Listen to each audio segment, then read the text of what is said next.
Hello, my quilting friends. My name is Leah Day, and we are learning Flame Fist today. And I am quilting this on my home sewing machine on the Evolution hoop frame. And I have it set up for hooping. I'm quilting on my awesome little Daisy Loops panel. And this design is just flowing so easily through this area. This is such a great design to use.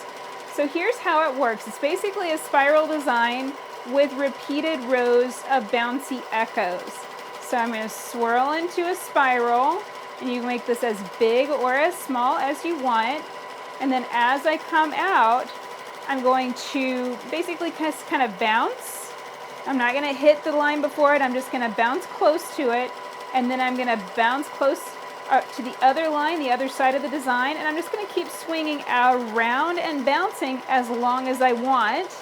And then I'll swirl into another little flame fist. We're thinking of this like a flame, but surrounded with these echoes makes it look kind of like a balled up fist. I don't know. I kind of like this design. I like how it's flowing, and I like how easy it is to quilt on my quilt. So as you can see, this works really well stitched on a large scale. So this is really what I would consider to be a bed quilting scale. But you could also quilt this on a much smaller scale. Here's a picture of how I quilted it on my home sewing machine on a micro scale. So this is a design that can work great for all over quilting. You can see I'm working it pretty easily here into a row. So there's lots and lots of things that you can do with it. So I hope that you will give Flame Fist a try on your quilts and send me a picture if you decide to use it on a pretty springtime quilt too.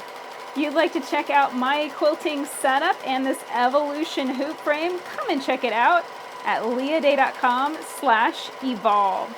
Until next time, let's go quilt.